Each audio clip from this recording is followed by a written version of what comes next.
alguns depoimentos dos representantes dos centros sobre a celebração dos 25 anos. Então agora vamos convidar o senhor Luiz Antônio Souto Monteiro, do Centro do Rio de Janeiro, para as suas palavras sobre essa celebração de 25 anos. Boa tarde a todos. Boa tarde. A doutora Lívia disse que eu sou pioneiro. Eu não sou pioneiro, eu sou um troglodita da Vedanta. No início. E tudo de bonito e belo que poderia ter sido dito da Vedanta já foi dito pelos oradores que me antecederam. Então, eu não tenho mais nada a dizer, a não ser contar duas historinhas, uma pessoal e outra de Swami Vivekananda. Muito emocionante de Vivekananda. Vivekananda, quando foi para o Congresso de Chicago, ele conseguiu, foi a força que um devoto humilde, modesto da Índia, quando soube desse parlamento, insistiu: você tem que representar a Índia nesse parlamento das religiões. E Vivekananda não queria. Ele saiu de porta em porta mendigando dinheiro, conseguiu a quantia que precisava para pagar a passagem de Vivekananda, entregou a ele Vivekananda. Aí Vivekananda pegou o dinheiro e devolveu para ele e disse: não, distribui tudo com os pobres, e se for a vontade de Deus, esse dinheiro vai aparecer de novo. E apareceu. E assim ele foi. E quando ele chegou de navio, via Japão, Singapura, em Vancouver, no Canadá, ele pegou um trem e foi para Chicago. E como um bom peregrino na Índia, que esmola comida de porta em porta, a ingenuidade dele, a pureza dele, fez com que ele pensasse que poderia fazer o mesmo nos Estados Unidos.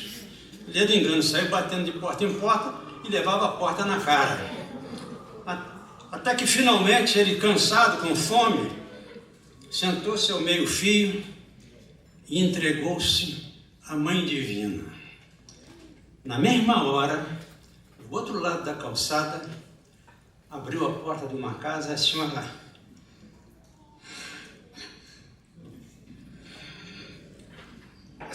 Ellen Haley, a primeira mulher americana a apoiar Vivekananda, veio ao encontro dele sentada no meio-fio da calçada e disse: o senhor não é um representante do Parlamento das Religiões? Eu disse: sou. Venha para minha casa.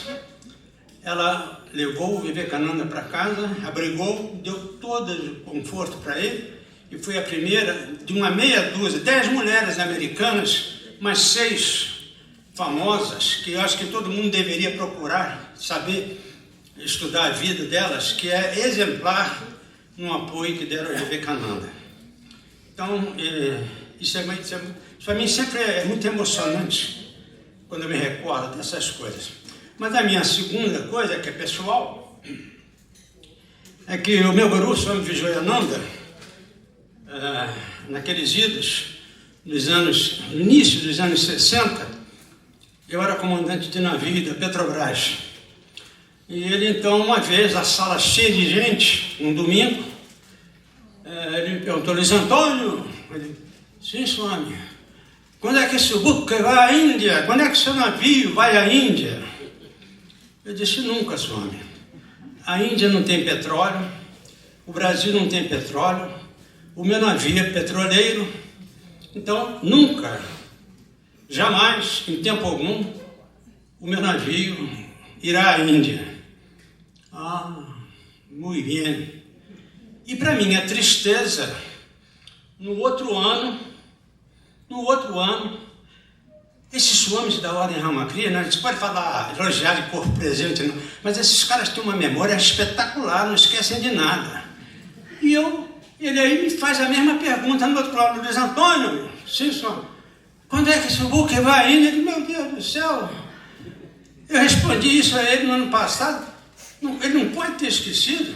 Aí eu fui mais veemente: se nunca, Swami, A Índia não tem petróleo, o Brasil não tem petróleo, não havia petroleiro nunca.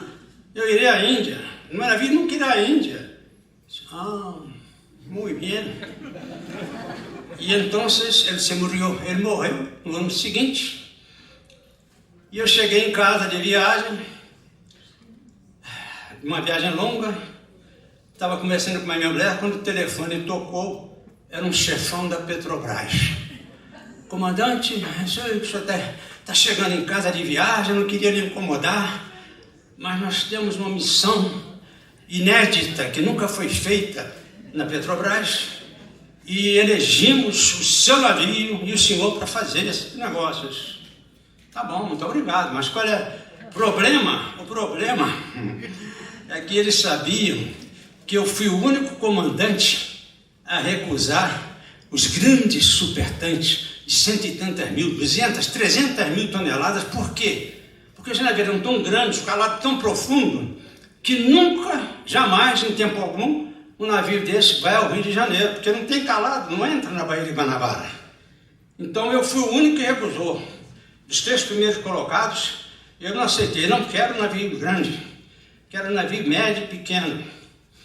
E aí, eles sabiam que eu não gostava de ir para a Holanda, Golfo Pérsico, já cansado de ir ao Golfo Pérsico, uma miséria, um calor desgraçado, tempestade de areia, um povo ignorante. Minha nossa, se tem algum árabe, me desculpe, mas é uma ignorância danada.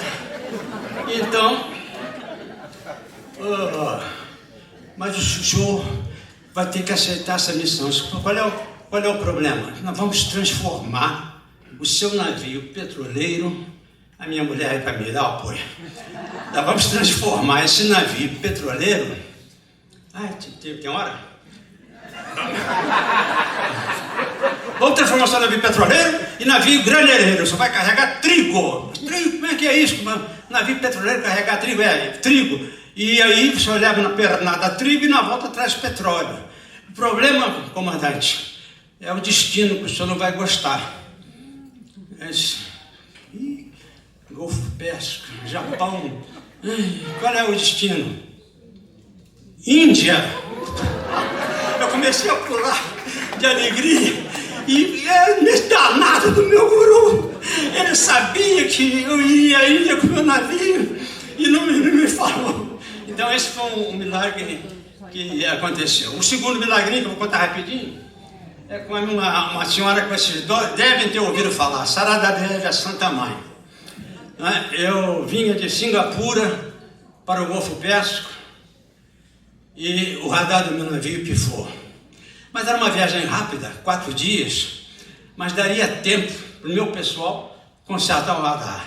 E o radar é fundamental. O Golfo Pérsico é uma avenida Brasil que não tem mão e contramão. Não, é navio de tudo que é tamanho, de tudo que é velocidade cruzando. Uma droga, uma tempestade de areia. É um inferno. O Golfo Pérsico, naquela época, não tinha balizamento. E lá foi eu, vou entrar no Golfo Pérsico com essa porcaria de... sem radar, não é possível. Passou-se um dia, o pessoal tentando consertar o radar, não conseguiu. Segundo, não conseguiu. Terceiro, não conseguiu. E 4º dia, era o dia da chegada.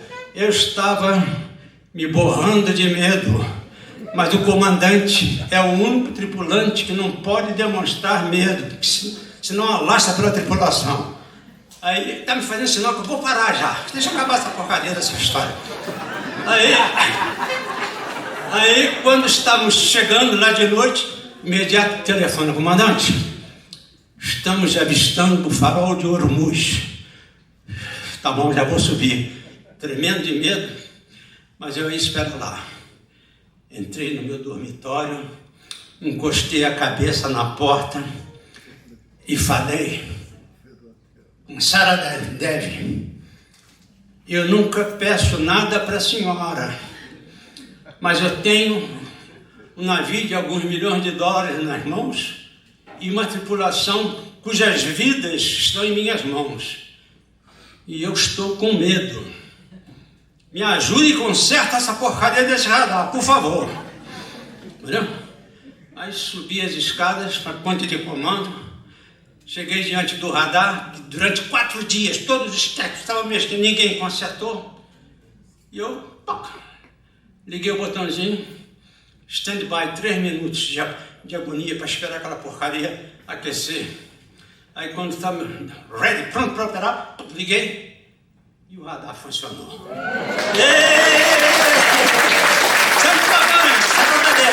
Quando vocês tiverem qualquer problema, qualquer perigo, lembre-se que tem uma mãe que faz milagres. Eu fui receptáculo deste milagre. Muito obrigado.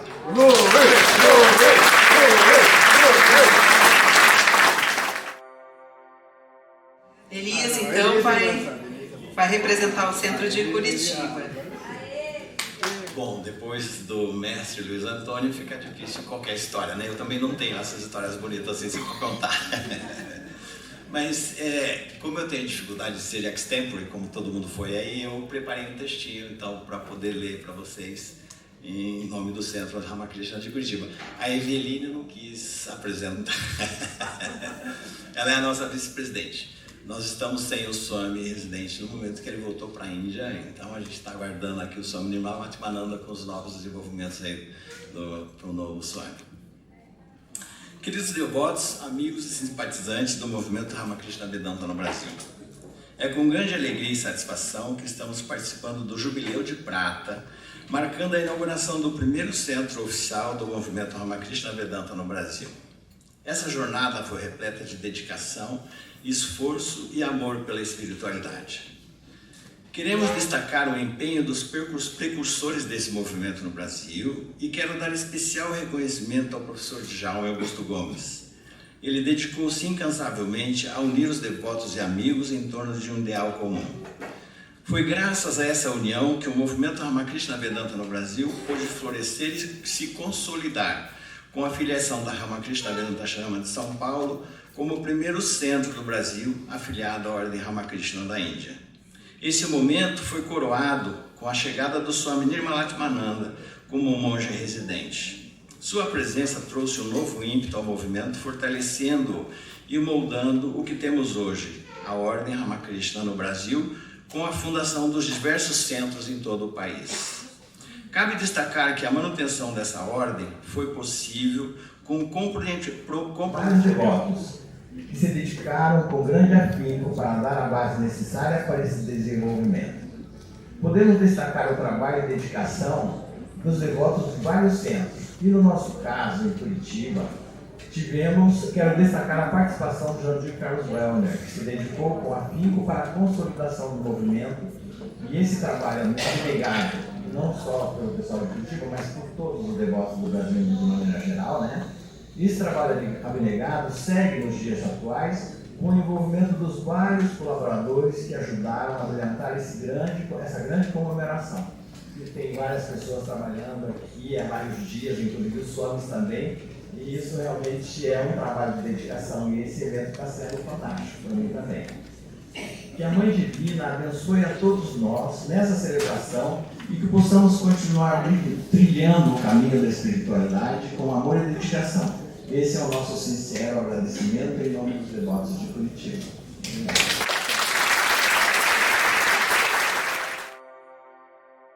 Agora, para representar o centro de Belo Horizonte, convidamos a Thalita, pioneira também.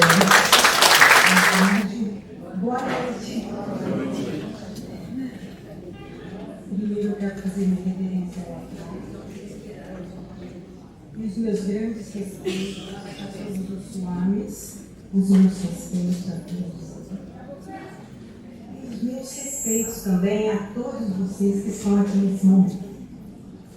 Eu, como representante de Belo Horizonte, fiquei muito emocionada naquele vídeo em que Belo Horizonte é um centro que tem muito movimento, não de pessoas, mas de fatos que acontecem ali. Né? E foi representado nesse vídeo de uma maneira tão acolhedora, tão carinhosa, tão gostoso, né? E a gente ficou emocionado. E também, quando começou a passar as fotografias, meu coração começou a pular, e assim, agora eu vou chegar. Está chegando na minha hora, está chegando na minha hora. de entrar nas fotografias. Então eu desejo que cada um de vocês, daqui a alguns anos, quando forem feitos novos vídeos da história desse movimento aqui, se reconheçam nessa família, porque realmente é uma grande família. Uma família gostosa, uma família de desafios e de muitas alegrias. E uma família em que a gente pode se reconhecer e reconhecer cada um que está ali presente. Quando o Swami Nirmalatmananda nos falou daquelas folhas de ofício com um monte de assinaturas para trazer um Swami aqui, eu estava naquele grupo que fui à Índia e o conheci em 89, né, Swami? Swami foi somente o nosso Cicerone, ficou por nossa conta. Éramos um grupo de jovens na faixa de 30 anos, 4 aqui de São Paulo, 4 de Belo Horizonte, e ele nos atendeu com tanto carinho, com tanto primor, sugerindo, arrumando as coisas, tudo ali. E a gente pediu para ele, Swami, vamos tirar uma fotografia? Porque ele também estava na faixa dos 30. Então, vamos tirar uma fotografia, né? Ele falou assim, fotografia de jeito nenhum. Não, Swami, para recordação. Aí o que ele falou? Quem sabe algum dia essa recordação aparece. E 10 anos depois ele foi designado para vir para cá. Qual não foi a minha surpresa e alegria em estar aqui para recebê-lo. E como aí Luiz Antônio trouxe as historinhas, né? Eu queria também dar um depoimento de historinhas, porque são muitas. A gente pode ficar muito tempo contando dessas manifestações que a gente chama de milagre, essas folhas de bilva que vêm aqui para as comemorações, elas saem lá do quintal da minha casa, em Belo Horizonte. E essa árvore foi presenteada para a gente. Não existia o centro ainda, existia só um grupo. Ela foi presenteada pelo Luiz Antônio, que trouxe algumas sementes da Índia, mandou para o Jardim Botânico, foi feita toda uma história para conseguir que aquelas sementes germinassem. E uma delas ficou comigo e é uma árvore linda e maravilhosa. Então, quando a professora fala assim, pegamos uma folha de bilva e a bilva é o próprio Shiva, né? Eu fiquei parada ali atrás assim, nossa, a árvore de 3 metros, 4 metros de altura, no meu quintal, na minha janela, né? Então eu tenho muita reverência por essa árvore, mas também me tocou ali. E na época do Durga Puja, é uma época que a árvore fica pelada, as folhas caem todas. E é a hora que a gente precisa da folha para fazer o puja de Durga, né? E uma vez, já estava chegando o dia, eu cheguei lá na árvore e falei assim, ô mãezinha, será que não vai dar uma folhinha para a gente fazer o puja? No dia seguinte eu apareci, gente, a árvore toda estava lotada de folhas, pequenininhas assim, né? As folhas de bilva, elas têm 3, elas são trifoliadas assim, representando ali a Trindade, e a árvore todinha. Então, naquele momento, a gente vê assim, foi um milagre. Sim, foi um milagre. Mas a todo momento, os milagres e as bênçãos estão disponíveis. Não é um Deus que de repente escolhe ali, ó, e puf, dá uma graça para aquela não. Né? No momento em que a gente se despoja dessas roupas, das armaduras e se abre, as bênçãos estão constantemente. Então, fazer parte desse movimento, fazer parte de todos esses desafios, que não é fácil mesmo tocar um movimento assim, num país diferente. Vocês veem que eu sou assim um pouco parecida com o indiano, né? E eu cheguei cheguei a pensar assim, se eu sou uma reencarnação indiana, o que eu estou fazendo aqui no Brasil? Por que eu não nasci lá de novo? Eu tinha essas dúvidas. Depois eu percebi, não, eu tinha que estar aqui mesmo, para trazer essa grande cultura para cá, né? Porque a gente parece que é uma linguagem, não é a língua. A gente entende uma linguagem diferente, isso é importante. Então eu agradeço muito de estar aqui, agradeço muito todo o trabalho que é feito cada dia para que eventos como esse aconteçam. Porque sabe, gente, quando a Santa Mãe cozinhava patacô, ninguém nem sabia que ela estava lá. Muitas pessoas iam a Dakshinesha e não sabiam que ela estava lá. Mas era ela que alimentava ele. E assim, para a gente estar aqui, muitas pessoas estão trabalhando e ninguém sabe quem. Algumas a gente sabe. Outras, né? Outras a gente não sabe. E fazem isso não para o Swami, fazem isso para Thakur, fazem isso para a mãe. E quando a gente então tem esse gostoso, não é uma fé, é um gostoso, é um carinho, é um aconchego que a palavra é assim, arrebata. Mesmo que você queira sair dali, você não dá conta. Muitas vezes eu já quis sair, mas você não dá conta, você volta ali, né? Então eu desejo que cada um se sinta pertencente a essa família, a esse movimento, tragam pessoas, divulguem e se abram. Só isso que tem que fazer, se abra, que aquilo vai jorrar. Muito obrigada a todos.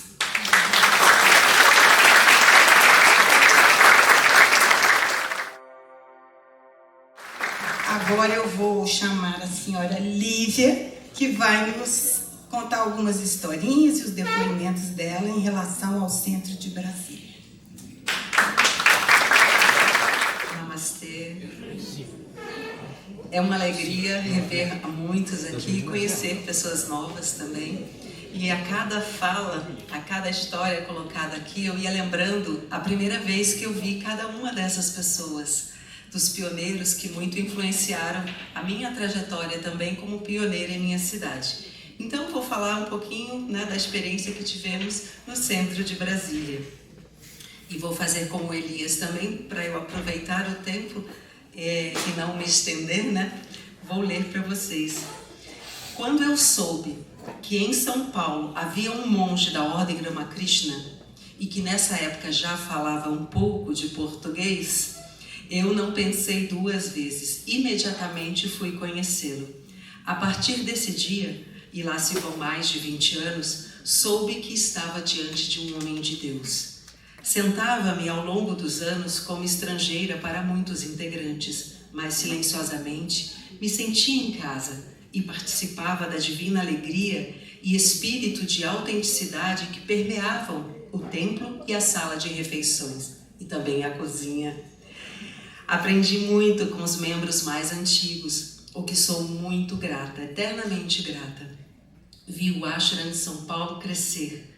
Com as visitas de Swami Nirmalatmananda a Brasília, surgiu a necessidade de começarmos um centro na capital, pois alguns devotos recém-iniciados se sentiam sozinhos na cidade. Assim, modestamente, estabelecemos um pequeno espaço onde, anos antes, em data de Mahasamadhi de Sri Ramakrishna, passamos um documentário sobre sua vida, feito pelos devotos de St. Louis. Era um VHS, gente, a essa época. Neste mesmo lugar, eu usualmente meditava na fotografia de Sri Ramakrishna, com uma frase da Santa Mãe que dizia mais ou menos assim: o local onde a fotografia do mestre é adorada se torna um lugar sagrado. Assim foi. Depois de 10 anos, em 2009, nascia ali o futuro Centro Ramakrishna Vedanta Brasília. E em 2011 foi oficialmente fundado. E agora, recentemente, em 2023, passou a ser um subcentro oficial da Ordem Ramakrishna, afiliado ao Ashrama de São Paulo. Nessa trajetória pioneira em nossa cidade, muitas foram as bênçãos, aprendizados e desafios, com o compromisso de trilhar o caminho da própria realização e servir a Deus no próximo, primando pelo bem-estar e contribuindo para o desenvolvimento da sociedade ao espraiar os ensinamentos libertadores de Vedanta aos sinceros buscadores, sempre expressando o espírito de harmonia com todas as religiões. Nesse sentido, também contamos com o apoio e incentivo de meu marido, o advogado e presbiteriano Marcos de Araújo, aqui presente.